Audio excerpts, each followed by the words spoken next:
Hey guys, my name is Cindy Sade, and I just wanted to talk today about what we use and what we do quite often. I've noticed people use this in our daily lives and not even knowing that they're doing it.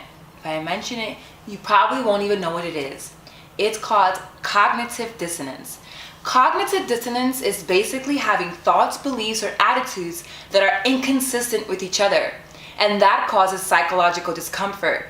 Ways in where we try to fix this cognitive dissonance has to do with 1, changing our beliefs, changing our attitudes, or changing or rationalizing thoughts to help this gap or discrepancy disappear or make it a little better. So for example, I have a belief about being this kind of person, a good person, and I do something that's inconsistent with me being a good person. I will look for things to rationalize. Oh, well, this person has made me angry and I'm so upset because this and this is happening and I just couldn't help myself and this is why I did that. That's cognitive dissonance. Or this is just how I am. Or this is how I've always been. These are things that we tell ourselves that we know that something's wrong based on our attitudes or behaviors, but we try to rationalize them to ourselves and others in order to fix that psychological discomfort.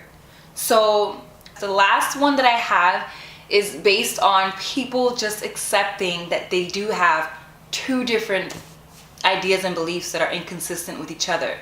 And it kind of sounds something like this. I know I'm in a really bad relationship and I know he doesn't treat me that well, but I love him. Or I know this job is not good for me. I know this job is stressing me out, but I need to pay my bills.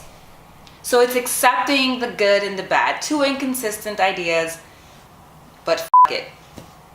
Examples and where we use cognitive dissonance, I would say starts with our job. As I said earlier, people stay in their jobs because they feel that that's how they have to pay their bills. You do need a job to pay your bills. But sometimes staying in jobs that are very unhealthy are making you unhappy, or you have an emotionally abusive boss and it's causing you to go home and being stressed out with your spouse. Is that really how you have to pay your bills? Is that necessary? But acknowledging that you have to change your job, it's also acknowledging that you may have to go back into school to change your trade if you don't want to do that career anymore. You may have to kind of go into a whole new atmosphere, a whole new environment. You may have to go to interviews, and some people hate rejection and interviews make them nervous. They're too comfortable in this uncomfortable job. They don't want change. Sometimes people stay stuck in situations because of change. They fear change. So cognitive dissonance, I'm at this job because I have to pay my bills. I mean, is that the only way you can pay your bills? Another way I see cognitive dissonance appear is in relationships.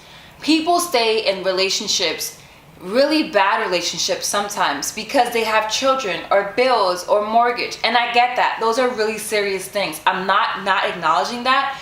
But if you're unhappy for so long and this relationship is not healthy to you as a human being and as a growing person, and it's psychologically harming you, is it necessary to stay in this relationship because of bills and kids? The idea that you have to leave this relationship challenges you of how you're going to take care of the kids and how you're going to pay for this and how you're going to do this. And these are things that require change.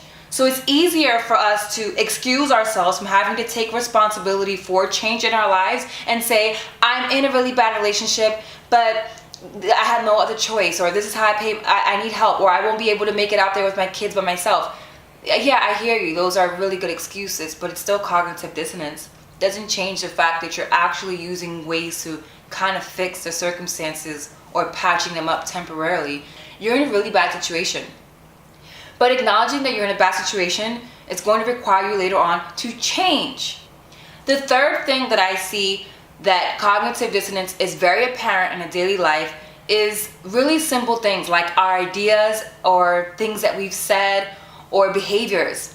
We may have done or said something or accepted behavior from someone that is not aligned with who we are, and yet we excuse them as in, oh, they're just old, they're just stuck in their way, this is just so-and-so, this is just how I am. We do and say things and disregard it because we make an excuse for it, even though it's not aligned with who we are, where we want to be, who we want to be. And in life, when you're moving in a certain direction, Things like this matter. They may not matter at that very moment, but the more that we do and say, we go either closer to who we want to be or farther away. We can be so stuck in our way of thinking that we can actually rob ourselves from the opportunity to change. I actually feel like cognitive dissonance helps you run from the opportunity to change. It's kind of like glossing over and just coasting. You're not really paying attention to why you're doing something. You're just trying to fix this psychological discomfort so you can continue on about your day. But what if we challenge this? What if we actually try to be aware of why we're actually doing this? You may not see things clearly. It might just kind of be blabber in your head trying to fix things, or blabber coming out of your mouth. I've seen people argue with no actual real premises to their argument. This is cognitive dissonance at its most unattractive state. Cognitive dissonance, if you're aware of it now, you'll probably start noticing when you do it, and you'll probably notice when others are doing it to you.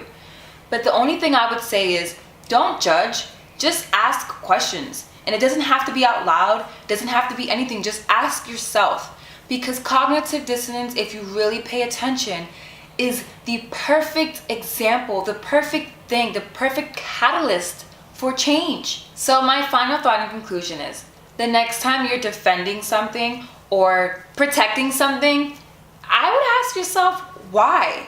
Is this something that you actually really still believe in? Is this belief something that's really hardcore to you? Is it something that you've understood? Sometimes we find ourselves defending things that are so outdated that we're not fully aware that times have changed and things have changed, and we're really protecting something just because. No real reason, nothing assigned to ourselves. So I would just say pay attention to what it is that you're protecting, what your beliefs are, so that you're kind of more aligned with it and you reduce the cognitive dissonance that appears in everyday life.